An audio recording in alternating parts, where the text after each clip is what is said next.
بسم اللہ الرحمن الرحیم۔ السلام علیکم۔ ایک دفعہ حضرت علی رضی اللہ تعالیٰ عنہ کی بارگاہ میں ایک شخص حاضر ہو کر کہنے لگا، یا علی رضی اللہ تعالیٰ عنہ، دنیا میں کچھ لوگ دیکھنے کو ایسے بھی ملتے ہیں جو امیر خاندان میں پیدا ہوئے، جب ان کا وصال ہو تو اس وقت بھی وہ امیر ہی تھے، ان سے کبھی بھی رزق ختم نہیں ہوا۔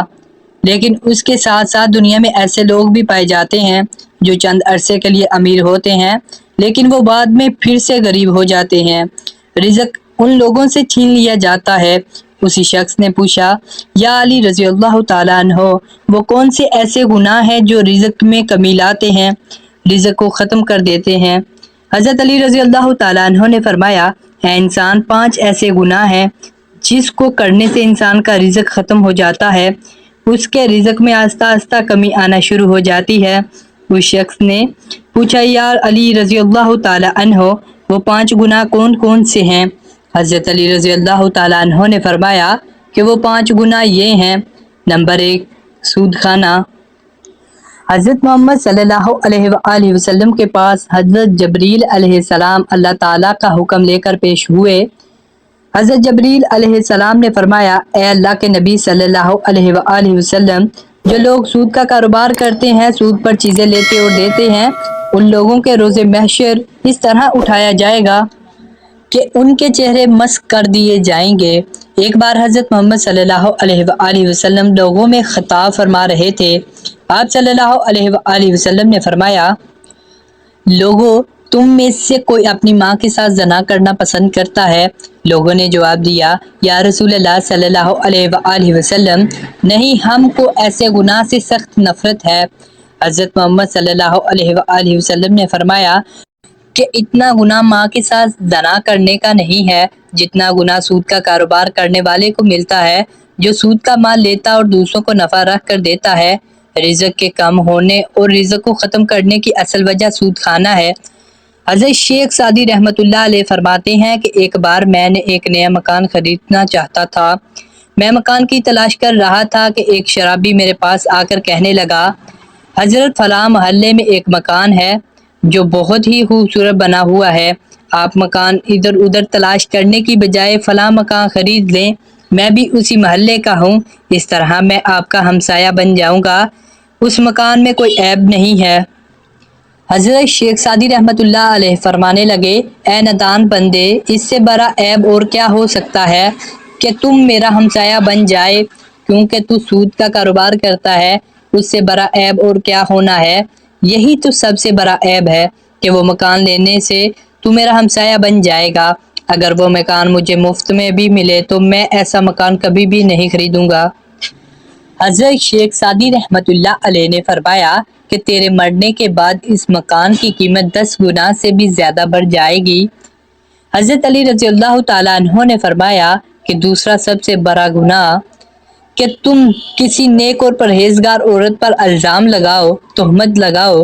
اللہ تعالیٰ قرآن پاک میں فرماتا ہے کہ جو لوگ نیک عورتوں پر تہمت لگاتے ہیں، وہ عورت جو ہر وقت میری رحمت کی آغوش میں رہتی ہیں، جن پر ہر گھڑی میری رحمت کی بارش برستی رہتی ہے، جو نماز ادا کرتی ہیں، باپردہ ہیں اور مقتی ہیں، جو لوگ ایسی عورتوں پر تہمت لگاتے ہیں، مجھے قسم ہے اپنی عزت کی، میں اس وقت تک ان لوگوں کو معاف نہیں کروں گا جب تک وہ نیک عورتیں ان کو معاف نہیں کریں گی جن پر انہوں نے تہمت لگائی تھی۔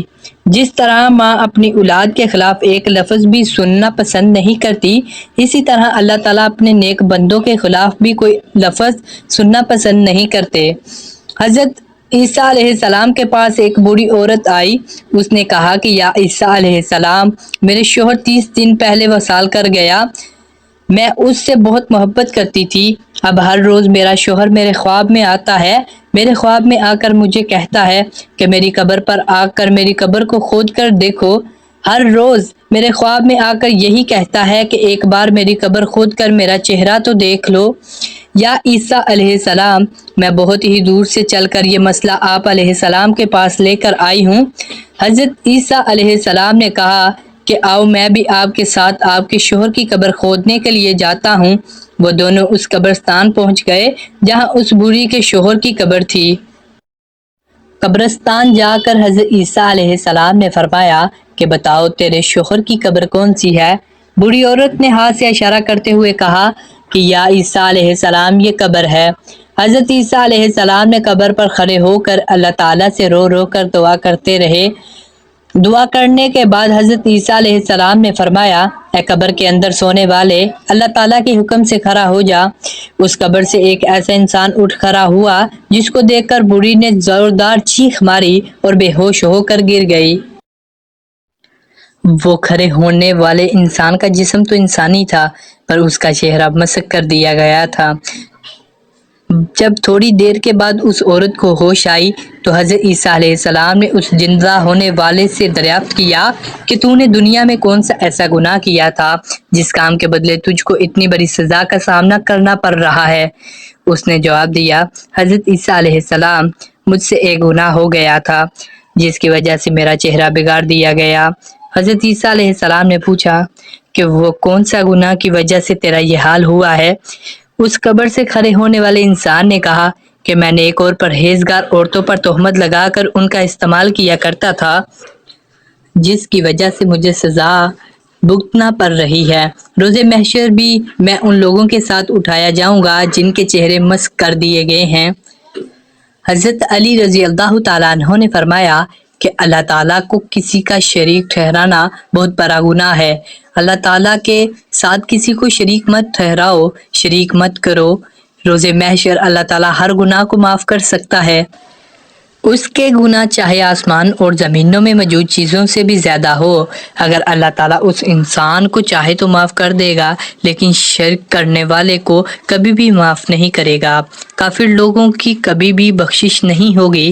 حضرت علی رضی اللہ تعالیٰ عنہ نے فرمایا کہ چوتھا گناہ کسی پر جادو کرنا، کسی کا جینا حرام کرنے کے لیے، کسی کی کوئی خوشیاں چھیننے کے لیے اس پر جادو کرنا کہ اس کے پاس فلاں رزق کیوں ہے، اس کو جادو کے ذریعے ختم کر دیتا ہوں۔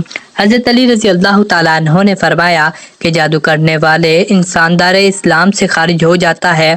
جب کسی جادوگر کی موت ہوتی ہے تو وہ کافر مرتا ہے۔ جادوگر کی موت کبھی بھی ایمان پر نہیں ہوتی ہے۔ حضرت علی رضی اللہ تعالیٰ عنہ نے فرمایا کہ کسی کو دکھ اور تکلیف دینا سب سے بڑا گناہ ہے۔